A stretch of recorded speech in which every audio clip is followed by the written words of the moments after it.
वर्णिवेश रमणीय दर्शनम मंदहा सरुचिराननाम्बुजं पूजितं सुरनरोत्तमैर्मुदा धर्मनंदनमहं विचिन्तये।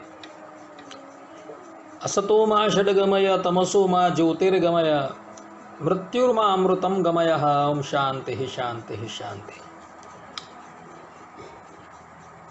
वेदांताचार्य शास्त्री राकेशभाईना આજની જ્ઞાન સભાની અંદર બધા જ શ્રોતાગણોને ભાવપૂર્વક જય સ્વામિનારાયણ।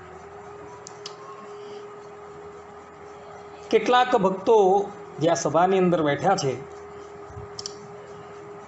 તે લોકો મને પૂછતા હતા કે ભાઈ, જે લોકો ભગવાન થઈને ફરતા છે, જે લોકો ભગવાનની નકલ કરી રહ્યા છે, એ લોકોને કેવા જાણવા, એ લોકોની કેવી ગતિ થાય, એ વિશે થોડો પ્રકાશ કરો।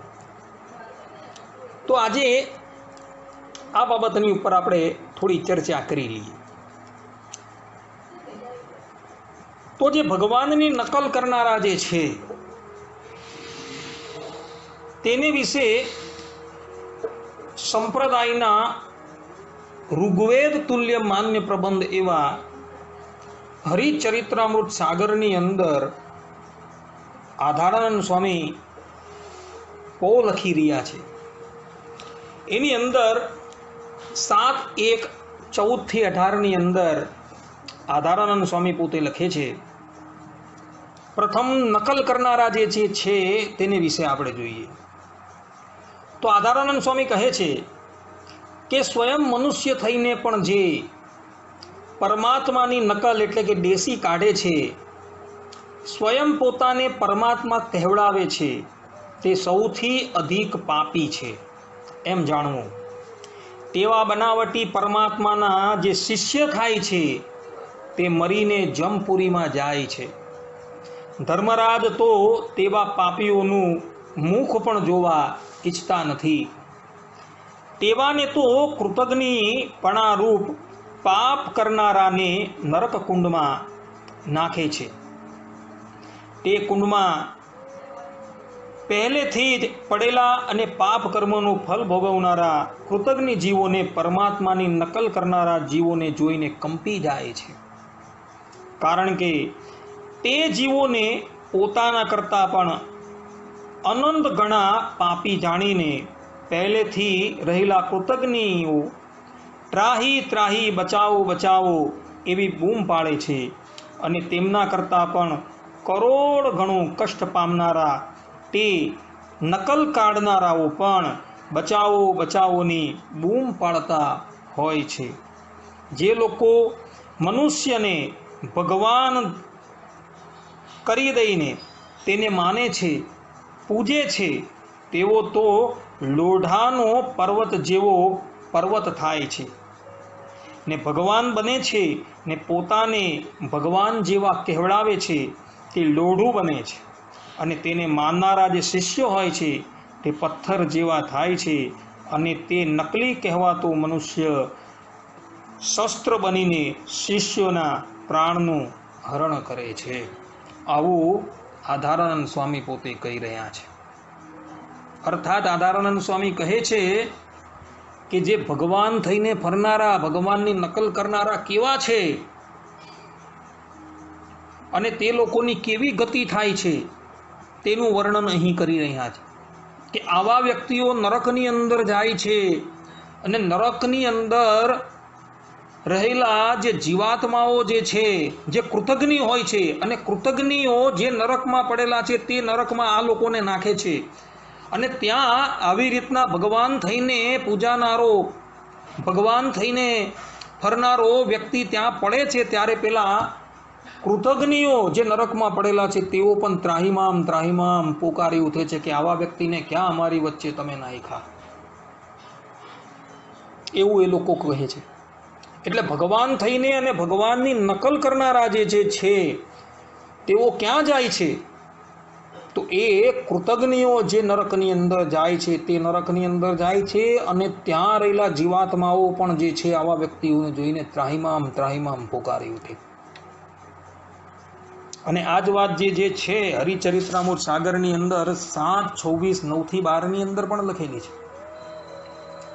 તે આધારાનંદ સ્વામી કહે છે કે સ્વયં ભગવાન જેવા થઈને જે તેમના જેવો ભાવ બતાવે છે તે તો મૂર્ખ છે, તે તો લોકોના ચિત્તમાં ભ્રમ ઉત્પન્ન કરે છે.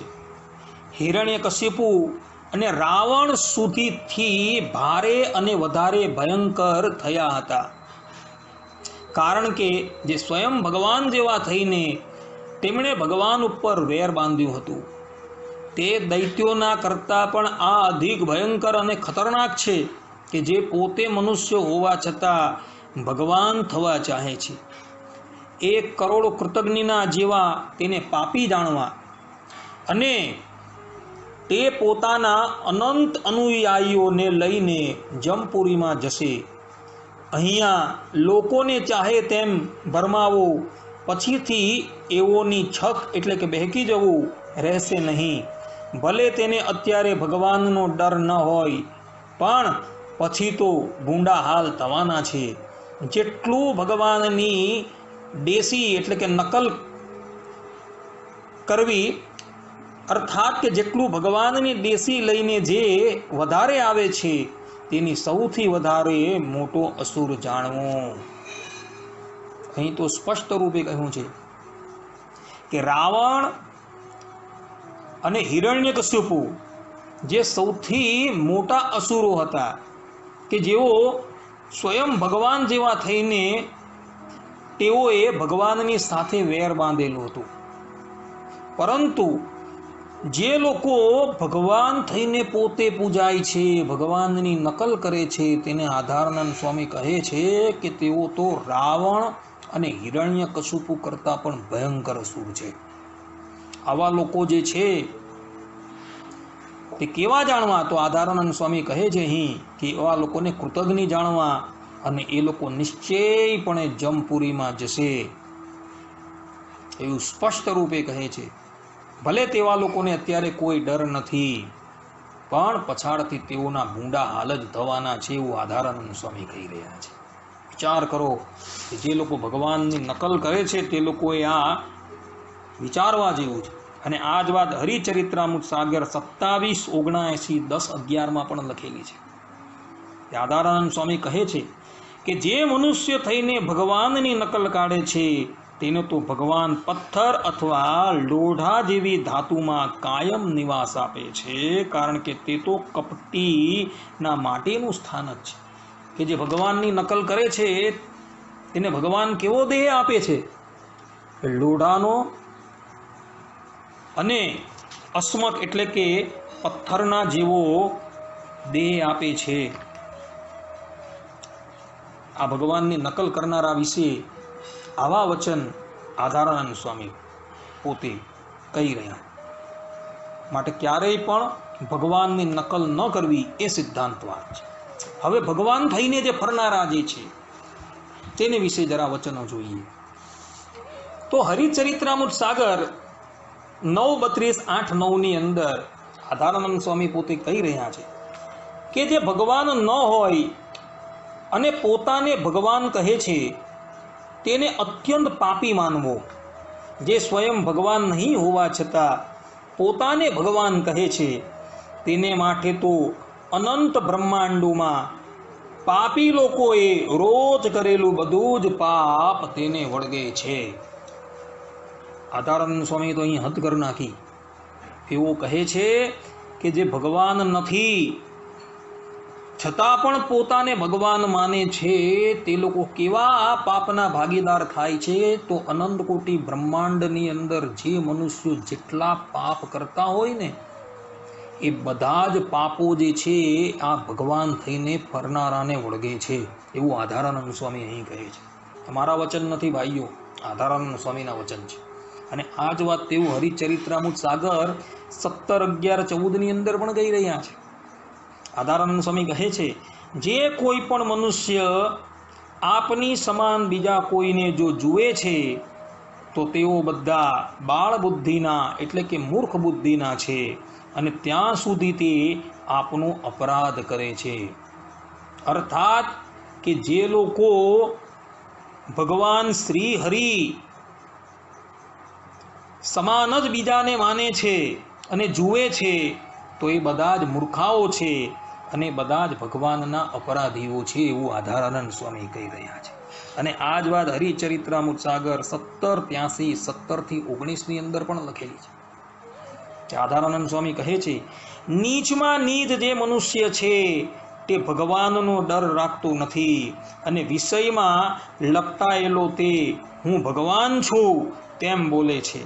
જે લોકો સ્વયં વિષયમાં બંધાયેલા છે તેઓ બીજાના બંધનને તોડે તેવું ક્યાંય દેખાતું નથી. તેવા તો મર્યા પછી અપાર દુઃખને પામે છે. બ્રહ્માંડમાં જેટલું પાપ થાય છે તે તેને લાગે છે. અહીં તો આધારાનંદ સ્વામી કહે છે કે મૂર્ખ લોકો જે છે, જે વિષયની અંદર લંપટ થઈને ફરેલ છે, તે લોકો પોતાને એમ કહે છે કે હું ભગવાન છું અને સ્વયં તે લોકો વિષયમાં બંધાયેલા છે અને બીજાને જ્ઞાનનો ઉપદેશ આપે છે. તો એવા વ્યક્તિ જે જ્ઞાનનો ઉપદેશ આપે છે ને, તે લોકોના ઉપદેશથી ક્યારેય પણ જીવાત્મા એટલે કે એ લોકોનો ઉપદેશ સાંભળનારાઓ જે છે એ ક્યારેય પણ સંસાર બંધનથી મુક્ત થતા જ નથી. આ સિદ્ધાંત વાત છે. આધારાનંદ સ્વામી કહી રહ્યા છે, ઉદ્ધવ સંપ્રદાયની અંદર આ ગ્રંથને કેટલાક લોકો ઋગ્વેદ જેટલો પ્રમાણ માને છે એવું આ ઋગ્વેદ બોલે છે. જુઓ, અને આ જ વાત જે છે હરિચરિત્રામૃત સાગર 1828 1 થી 7 ની અંદર પણ આધારાનંદ સ્વામીએ કહી છે. તે આધારાનંદ સ્વામી કહે છે, જે ઠગ લોકો ભગવાન થઈને પૂજાય છે તેની સી ગતિ થશે? તો મિથ્યા ભગવાન અને તેના જેટલા શિષ્યો છે તેઓ આ જગતમાં ઘણા છે, પણ અંતે તેઓ ક્યાં રહેતા હશે? આવો પ્રશ્ન ભગવાન શ્રી હરિને આદરજ ગામના રતુખાંટ નામના એકાંતિક ભક્ત પુરુષે પૂછ્યું. ત્યારે શ્રી હરિ બોલ્યા કે મિથ્યા ભગવાન થઈને લગાર પણ ધર્મ રાખતા નથી, તે પણ એક ચમત્કાર છે. આ લોકમાં ધર્મ લોપીને ચાલનારા જેટલા ભગવાન હોય છે તેને અને તેના બધા મિથ્યા શિષ્યોને ફરીવાર મનુષ્ય જન્મ ન મળે એ રીતે જમપુરીમાં જમદૂતો એવે માર્ગે ચલાવે છે અને વારે વારે તેને એવા શરીર મળે છે કે જેમાં વધારેમાં વધારે દુઃખ સહન કરવું પડે છે. જેટલા પણ મિથ્યા ગુરુ અને મિથ્યા શિષ્યો છે તેને હીનમાં પણ અત્યંત હીન યોનિઓમાં વારંવાર જન્મ આપે છે. અહીં તો હદગર નાખી ભગવાન સ્વામિનારાયણ સ્પષ્ટ રૂપે કહી રહ્યા છે કે જે લોકો ભગવાન થઈને ફરે છે અને જે લોકો આવાઓને ભગવાન તરીકે માને છે તે લોકોને તો જમપુરીમાં જવું પડે છે અને અનંત કષ્ટો સહન કરવા પડે છે અને પછી ક્યારેય પણ મનુષ્ય દેહ પ્રાપ્ત થતો જ નથી, એવું આધારાનંદ સ્વામી કહે છે. અને આ જ વાત હરિચરિત્રામૃત સાગર 29-36 પણ લખાયેલી છે. ત્યાં આધારાનંદ સ્વામી પોતે કહે છે કે પોતે જીવ થઈને પોતાનામાં ભગવાનપણાનો બ્રહ્મ લોકોને પેદા કરે છે અને જે લોકો ગ્રંથમાંથી ભગવાનના ચરિત્રોને સાંભળીને પોતે પણ તેવું કરવા લાગે છે તે બધા ભગવાનના દ્રોહી કહેવાય છે. તેના જેવો બીજો કોઈ દ્રોહી કહેવાતો નથી. અનંત દ્રોહ કરતા પણ એવા લોકો વધારે દ્રોહી છે. તેનો દૂરથી ત્યાગ કરવો જોઈએ.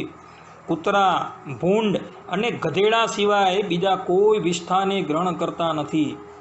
જેનો કાગડા જેવો સ્વભાવ હોય તે જ ભગવાનના દ્રોહીને માને છે. શ્રી કૃષ્ણ અવતારના સમયે પૌંડરીક નામનો રાજા મિથ્યા વાસુદેવ થયો હતો તથા ભગવાન સ્વામિનારાયણના સમયમાં પણ ગેબી બાવો શ્રી સ્વામિનારાયણ ભગવાન થઈને ફરતો હતો. પછી તેની જેવી ગતિ થઈ હતી તેવી ગતિ ભગવાનના દ્રોહીની થાય છે. ભગવાનનો દ્રોહી જે મનુષ્ય છે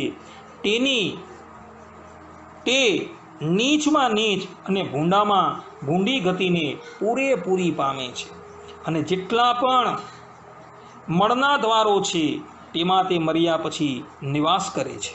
કેમ કે જેટલા અજ્ઞાની લોકો છે તેને દેખ્યા વિના કંઈ ગમ પડતી નથી. કોઈ મિથ્યા વાતને લઈને તેને મમત્વથી માનતો રહે છે તો તેની ગતિ પણ મિથ્યા ભગવાન જેવી જ થાય છે. અહીં તો સ્પષ્ટ રૂપે લખેલું છે કે જે ભગવાન નથી અને પોતાની અંદર ભગવાનપણાનો ભ્રમ ઉત્પન્ન કરે છે એ લોકોની ગતિ કોના જેવી થાય છે? તો પેલા પૌંડરકના જેવી થાય છે.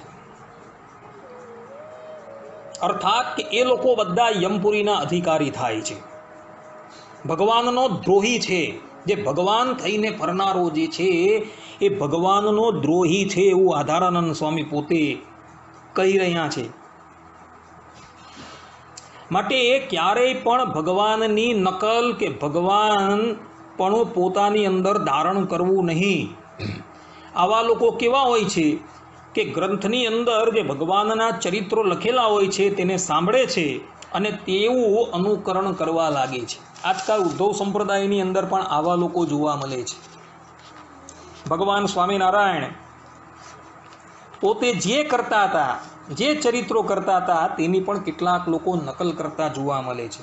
જેમ કે ભગવાન પોતે જણાય જમતા જમતા પાસે હરિજન રે, બેઠા હોય મન ગમતા તેમને આપી રે. આ પ્રમાણે ચેષ્ટામાં જે કહ્યું છે કે ભગવાન સ્વામિનારાયણ જ્યારે ભોજન કરવા માટે બેસતા હતા ત્યારે પોતે અન્ન ગ્રહણ એટલે કે પોતાનું ઉચ્છિષ્ટ જે છે એ ઉચ્છિષ્ટ પોતાના કોઈક પ્રેમી ભક્તને પોતે પ્રેમથી આપતા હતા.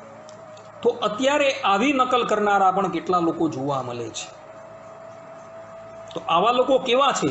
તો અહીં આધારાનંદ સ્વામી સ્પષ્ટ રૂપે 29:36 અંદર કહે છે કે એ લોકો ભગવાનના દ્રોહી છે.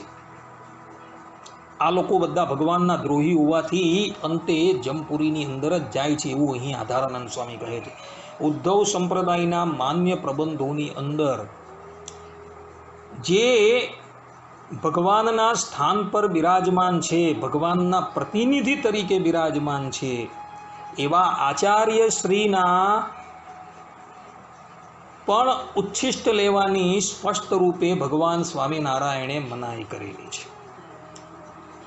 અર્થાત કે આચાર્ય શ્રી જે અત્યારે ભગવાન શ્રી હરિના સ્થાન પર બિરાજમાન છે તેમનું પણ ઉચ્છિષ્ટ ખાવાની સ્પષ્ટ રૂપે ભગવાન સ્વામિનારાયણ ના પાડી. જેમ કે સત્સંગી જીવનની અંદર ચતુર્થ પ્રકરણની અંદર 52મા અધ્યાયની અંદર 21 થી 23મા શ્લોકની અંદર ભગવાન સ્વામિનારાયણ આ બાબતનો ખુલાસો કરતા પોતે કહે છે, દીક્ષિતે હિ સકલૈરેવ નિજાચાર્યસ્ય કેવલમ પાદાંબુજ પ્રસાદ્યન્નમ ગ્રાહ્યમ નાન્યસ્ય તર્હિ ચેત વર્ણાશ્રમાદિ ધર્મસ્ય ન સ્યાત શંકરતા યથા લોકજ્ઞાત્ય અપવાદશ્ચ ન સ્યાદ ગ્રાહ્યમ તથૈવ તત દંતે હિ વિદસ્ય યત દત્તમ આચાર્યેણ ફલાધિકમ ભવેત તદ અપી ન પ્રાશ્યમ મર્યાદૈષોધવી મતા. અર્થાત ભગવાન સ્વામિનારાયણ પોતે કહે છે કે સમસ્ત દીક્ષિતોએ કેવલ પોતાના આચાર્યનું ચરણોદક અને પ્રસાદભૂત અન્ન સ્વીકારવું, બીજા કોઈનું ક્યારેય પણ ન લેવું. તેમાં આ અપવાદ છે. પોતાનો વર્ણ, આશ્રમ, દેશ, કુલાદિકના સદાચારની સંકરતા જે રીતે ન થાય અને લોક જ્ઞાતિનો મિથ્યા અપવાદ જે રીતે ન આવે તે રીતે નિજાચાર્યનું ચરણોદક અને પ્રસાદીભૂત અન્ન સ્વીકારવું. આ અન્ય અપવાદ પ્રસાદ સ્વીકારવામાં સમજવું, ભલે ફલાદિક હોય પણ જો દાંત વડે ચાવીને આચાર્યે આપ્યું હોય તો તે ભક્ષણ કરવું નહીં. આ મર્યાદા ઉદ્ધવ સંપ્રદાયની અંદર નિબદ્ધ છે તો અમારા આશ્રિતોએ અવશ્ય અનુપાડવી. અહીં સ્પષ્ટ રૂપે લખેલું છે કે આચાર્યનું ચરણોદક અને આચાર્યએ આપેલું અન્ન જે છે એ શિષ્ય ગ્રહણ કરી શકે, પરંતુ તેમાં વિવેક છે કે આચાર્યએ પોતે ખાધેલું હોય, સાક્ષાત દાંતથી તોડેલું હોય અને જો એ અન્ન કોઈક આશ્રિતને આપે તો ભગવાન સ્વામિનારાયણ સ્પષ્ટ રૂપે ના કહે છે કે ભાઈ એવું અન્ન ક્યારેય પણ ગ્રહણ કરવું નહીં. સ્પષ્ટ રૂપે સત્સંગી જીવનના ચતુર્થ પ્રકરણના 52મા અધ્યાયના 23મા શ્લોકની અંદર ભગવાને કહ્યું છે, દંતેર વિદસ્ય યદ્દત્તમ આચાર્યેણ ફલાદિકમ ભવેત તદપી ન પ્રાશ્યમ મર્યાદા ઔદ્ધવપી મતા. અહીં સ્પષ્ટ રૂપે લખેલું છે. છતાં પણ કેટલાક લોકો આચાર્યને બાદ કરતા પોતાના ચરણારવિંદર પણ ધોળાવતા જોવા મળે છે, તથા પોતે જે મુખમાં ઉચ્છિષ્ટ કરેલું હોય એ અન્ન પણ પોતાના આશ્રિતોને આપતા જોવા મળે છે. સંપ્રદાયથી બહિર્મુખ થઈ ગયેલા હોય તેની વાત તો બાજુ પર મૂકીએ આપણે, પરંતુ ઉદ્ધવ સંપ્રદાયની અંદર રહેલા વ્યક્તિઓની અંદર પણ આવી ક્રિયાઓ જોવા મળે છે. તે લોકોએ આ વચન વાંચવા જેવા છે. તો આ બાબતની અંદર કેટલાક લોકો એવો તર્ક કરે છે કે શ્રીમદ ભાગવતની અંદર પ્રથમ સ્કંદની અંદર નારદજીનું દ્રષ્ટાંત આવે છે. નારદજીએ પણ સંતોનું ઉચ્છિષ્ટ ગ્રહણ કરેલું હતું અને એ ગ્રહણ કરવાથી એમની બુદ્ધિ જે હતી તે શુદ્ધ થઈ ગયેલી હતી. તો આપણે સંતોનું અન્ન અર્થાત કે એમનું ઉચ્છિષ્ટ કેમ ગ્રહણ ન કરવું? તો ત્યાં એ લોકોને કહેવાનું કે આ વાત જે હતી ને એ સત્યુગાદિક યુગની હતી, આ યુગની નથી. આ યુગની અંદર ભગવાન સ્વામિનારાયણે જે મર્યાદા બાંધેલી છે એ મર્યાદા પ્રમાણે તમારે ચાલવાનું છે. આચાર્યના ચરણોદક જે છે એ ચરણોદક ધોઈને પણ એ જલ જે છે પોતાના મસ્તકની ઉપર ધારણ કરવાનું છે, નહીં કે પાન કરવાનું. કારણ કે શ્રીમદ ભાગવતના ચતુર્થ સ્કંધની અંદર પૃથુરાજાનું ચરિત્ર છે. એ ચરિત્રની અંદર જ્યારે પૃથુરાજાના યજ્ઞની અંદર સનકાદિક ઋષિઓ જ્યારે પધાર્યા ત્યારે પૃથુરાજાએ એમના ચરણોદક ધોયા અને એ ચરણોદક પોતાના મસ્તકની ઉપર ધારણ કરેલા. તેમ અહીં પણ આચાર્યનું ચરણોદક હોય અથવા એઓએ પાન કરેલું હોય એ જલ જે છે એ જલ મુખથી તો ગ્રહણ કરવાનું જ નથી. આચાર્યનું ઉચ્છિષ્ટ લેવાની વાત જે કરવામાં આવેલી છે તેની અંદર એ ભોજન કરતા હોય અને ભગવાનની પ્રસાદી હોય અને પ્રસાદી પોતાના થાળમાંથી શુદ્ધ પ્રસાદી પોતાના દાંતથી ચાવેલી ન હોય એવી પ્રસાદી જો એ પોતાના આશ્રિત ના આપે તો એ ગ્રહણ કરવાની છે. ભગવાનનું પ્રસાદીનું જલ જે છે એ ભગવાનને અર્પણ કરેલું હોય અને એ જો પ્રથમ તમને આપી દે તો એ ગ્રહણ કરવાનું છે, પરંતુ બીજા કોઈનું પણ નહીં. ભલે કોઈ મોટો સાધુ હોય, મુક્તાનંદ સ્વામી હોય કે સદગુરુ ગોપાળાનંદ સ્વામી જેવા મોટા સાધુ હોય, તેનું પણ ઉચ્છિષ્ટ વસ્તુ ગ્રહણ કરવાની ભગવાન સ્વામિનારાયણે અહીં ના પાડેલી, કારણ કે એ મર્યાદા બાંધી છે. માટે બધા જ આશ્રિતોએ આ વચન જે છે એ ધ્યાન કરવા યોગ્ય છે. આ વચનો જે ભગવાન શ્રી હરિના જે છે એ બધા ધ્યાનથી વાંચજો. ચતુર્થ પ્રકરણ 52મો અધ્યાય જે છે 21, 22 ને 23મો શ્લોક ખાસ વાંચજો. એમાં સ્પષ્ટ રૂપે મનાઈ કરી છે કે આચાર્યનું પણ ચરણોદક કે એમનું પણ ઉચ્છિષ્ટ ભોજન જે છે એ ગ્રહણ ન કરવું, તો બીજાને ક્યાં વાત કરવી. આવી મર્યાદા જે છે એ ભગવાને બાંધેલી, છતાં પણ આ મર્યાદા ભંગ કરતા લોકો જોવા મળે છે. એ લોકોની કઈ ગતિ થાય એ આ આધારાનંદ સ્વામી અહીં હરિચરિત્રામૃત સાગર 29-36માં કહી છે. એ લોકો ભગવાનના દ્રોહી છે ને એ લોકો છેલ્લે અસદ ગતિને પામે છે એવું સ્પષ્ટ રૂપે આધારાનંદ સ્વામી કહી રહ્યા છે. આધારાનંદ સ્વામી હરિચરિત્રામૃત સાગર 22, 17, 29 થી 30ની અંદર પોતે કહી રહ્યા છે કે શ્રી હરિ બોલ્યા કે કેટલાક મોટા અધર્મી પાપી હોય છે તે પોતે ભગવાન હોવા છતાં પણ, અર્થાત કે જે પોતે ભગવાન ન હોવા છતાં પણ સાચા ભગવાનની વાત સાંભળીને ભગવાન બની જાય છે. માટે તે અતિ નીચ છે. તેની માતા કોઈ 4 વર્ણમાંથી હોય છે અને તેનો પિતા તો ચંડાલ અને સ્વપચ રહ્યો હોય છે. આવા જે વ્યભિચારથી જન્મેલા પુરુષો હોય છે તે જ ભગવાનનું અનુકરણ કરે છે, નકલ કરે છે. અહીં તો આટલા બધા ખરાબ શબ્દો લખેલા છે. ભગવાન શ્રી હરિ પોતે બોલે છે અને આધારાનંદ સ્વામી કહે છે કે જે લોકો ભગવાનની નકલ કરે છે તથા જેઓ ભગવાન થઈને ફરે છે તેઓ કેવા છે? તો એનો પિતા જે છે એ ચંડાલ છે અથવા તો સ્વપચ છે. એ સ્વપચ થકી એની માતાએ વ્યભિચાર કરેલો અને એ વ્યભિચાર કરવાથી એ વ્યક્તિ પ્રગટ થયો હતો.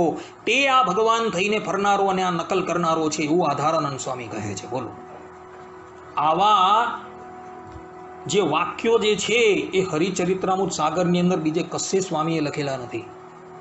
આટલા બધા કઠોર શબ્દ આધારાનંદ સ્વામીએ લખેલા છે. કે જે લોકો ભગવાન થઈને ફરે છે એ લોકો તો વ્યભિચારની ઓલાદ છે એવું કહે છે.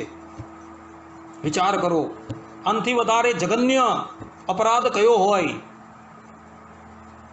કે જે ભગવાન થઈને ફરતો હોય? માટે આ વચનો જે છે એ ખાસ યાદ રાખજો ભક્તો. ક્યારેય પણ ભગવાનપણાનો દોડ કરતા નહીં. આવા લોકો વ્યભિચારથી પ્રગટ થયેલા છે એવું આધારાનંદ સ્વામી કહે છે. આધારાનંદ સ્વામી આ જ વાત હરિચરિત્રામૃત સાગર 25, 17, 29 થી 30 પણ કહી રહ્યા છે કે ભગવાન તો સત્ય સંકલ્પ છે, સિદ્ધોના પણ સિદ્ધ છે તથા યોગીઓના પણ યોગી છે.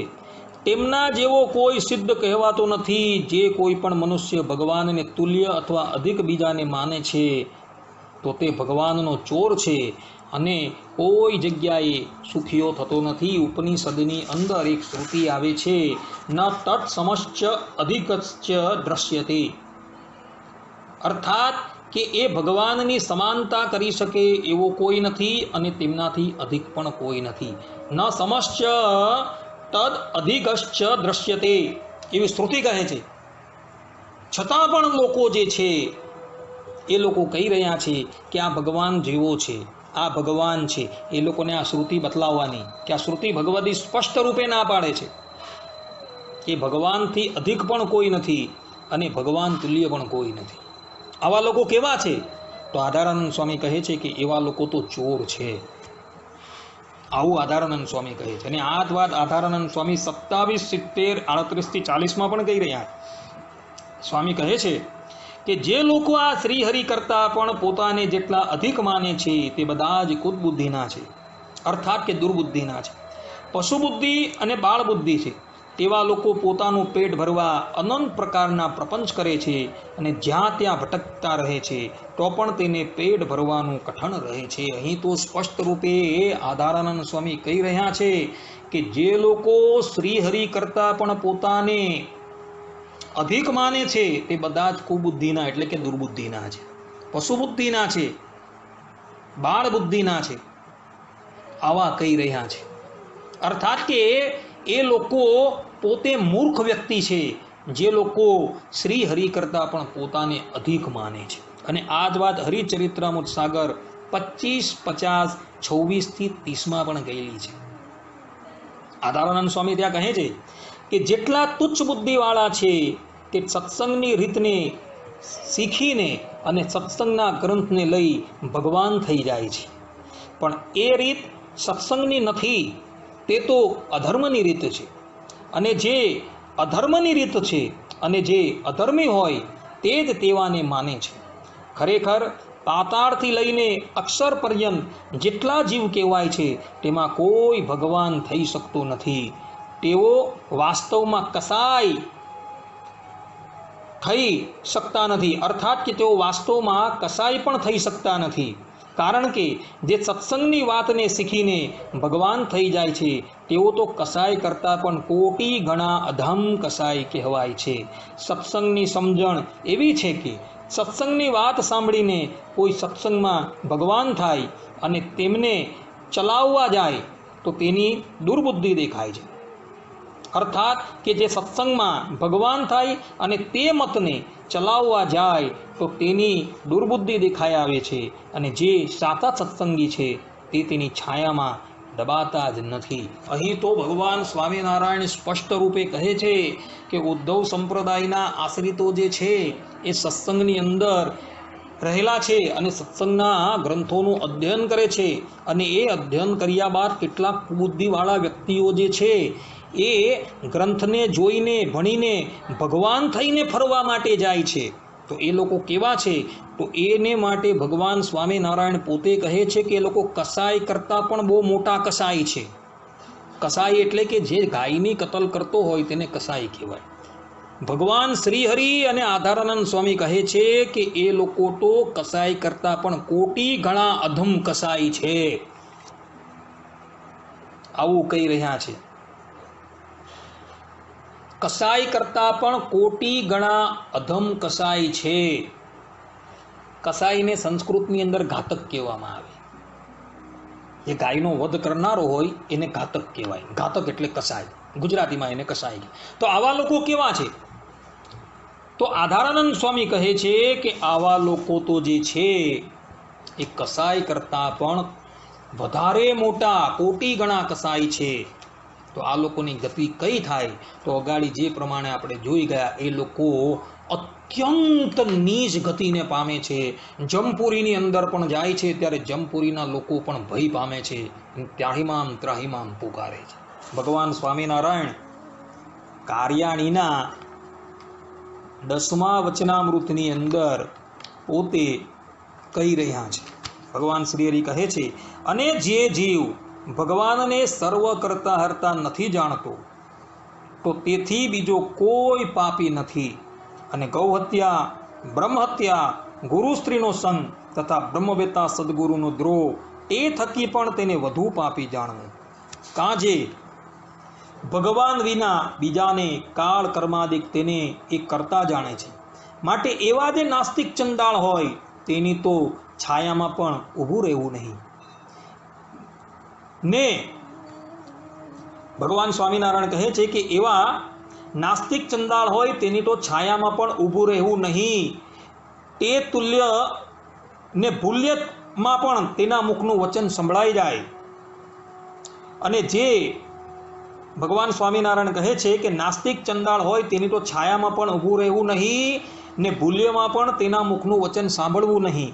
અને જે ભગવાનના ભક્ત હોય તે ભગવાનને પ્રતાપે કરીને બ્રહ્મા, શિવ, સુખજી, નારદ તે જેવા થાય છે, અને પ્રકૃતિ પુરુષ જેવા પણ થાય છે, અને બ્રહ્મ તથા અક્ષર જેવા પણ થાય છે, તો પણ શ્રી પુરુષોત્તમ નારાયણ જેવો થવાને તો કોઈ સમર્થ નથી.